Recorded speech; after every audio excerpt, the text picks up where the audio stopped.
Hey guys, welcome back to the Friday Vlog, where we discuss activity that goes on here with the BuzWeaver channel.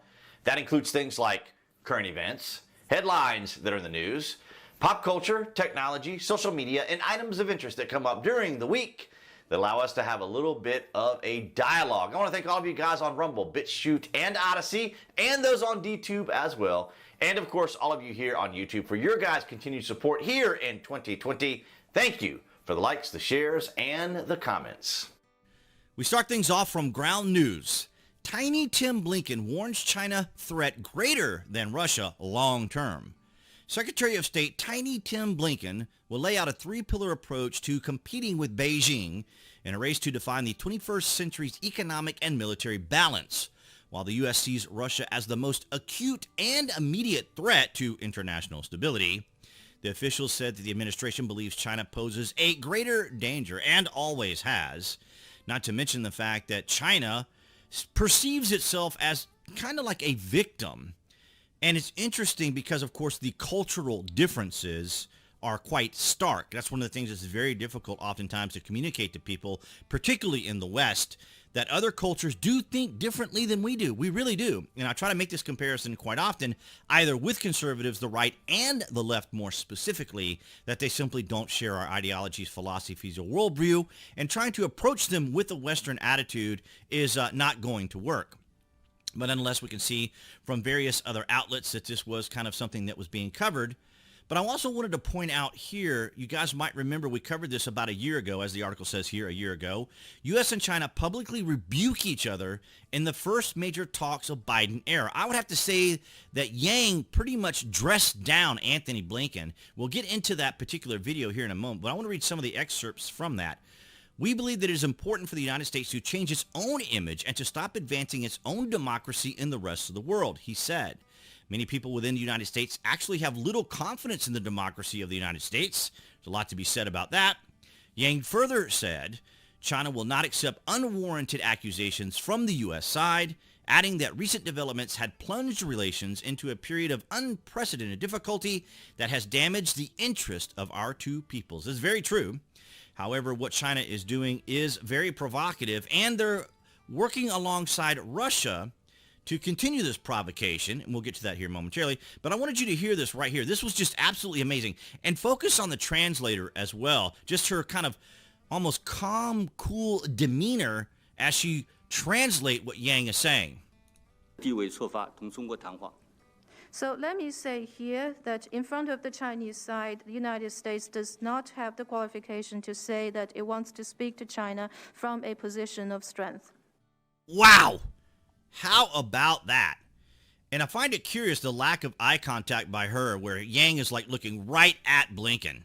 He's looking right at Blinken, sending the message as a translator probably feels maybe a little intimidated herself, or probably doesn't feel intimidated at all, but does not make eye contact. But this is a perfect example of the West not understanding the culture of different countries, and that is that they have particular positions. And it's funny because they kept insulting Trump, saying he was a big oaf, he was a bull in a china cabinet, he was pompous and a bit of an ogre, but he identified with these other cultures because he's got businesses around the world. He's got hotels in Asia, so he knows how to engage with these individuals from a cultural standpoint. And I think that's an advantage that a lot of Western presidents don't have that President Trump did, because him being a businessman, when you're a business person, or if you work in sales or marketing or international business, you guys all know that it's important to understand the culture of the people, their mindset, their ideology, their philosophy, and their worldview. From Taiwan News, alleged leak audio reveals Chinese commanders planning mobilization for war with Taiwan. This isn't anything particularly unusual. But as we move into some additional information, I will tell you, or I will illustrate to you what is more concerning. So from Taipei, Taiwan News, of course they call it Taipei because, of course, China doesn't recognize Taiwan as an independent nation. Audio that was allegedly leaked from a top-secret meeting of the People's Liberation Army, the PLA, reveals commanders holding a meeting to begin mobilization efforts to prepare for a war with Taiwan. This is becoming very, very interesting, although this is not anything particularly different. But as we saw while establishment-appointed vote-by-mail surrogate President Joe Biden was meeting with Asian allies, Russia and China displayed their own ties with a more provocative bomber flight. Now, I don't know how provocative this is because China and Russia do this quite often, and even against the United States vessels and in Alaska. So this isn't particularly new. Not anything particularly new for China either. As we see here, a Russian Tu-95 bomber and Chinese H-6 bombers over the East China Sea in a photo taken by Japanese Air Defense Force on May 24th, 2022.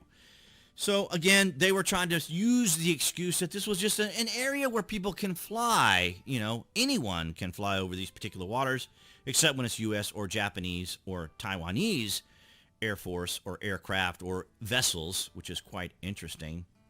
But nonetheless, I found it equally as amazing that the other day I did a short, and shorts are doing amazing on the channel. So if you guys are checking out the shorts, I want to thank you for it. However, I still believe that the AI does not focus too heavily on shorts. I think it might be just on completely different servers and treated completely different with AI, because my shorts have been exploding, guys. I mean, I'm talking like in the thousands of views. But the shocking thing that Joe Biden said here was that he would come to the defense of Taiwan, which was what we talked about the other day with the one China policy, as America always recognized from a distance, you know, kind of a quasi-recognition that Taiwan was its own nation, but also trying to respect the identifying factors that China has over Taiwan, being that it is their possession. So when Biden came out and said that they would come and defend Taiwan, of course we knew that was going to happen, but that is something that you would not say out loud.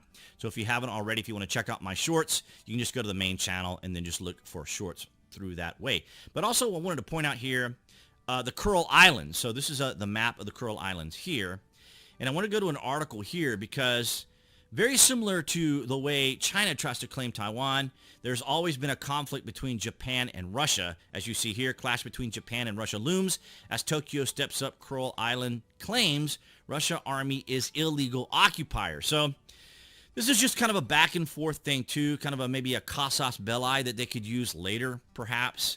I don't think Japan is about to invade, nor Russia. I just don't see Russia being able to fight on two different fronts.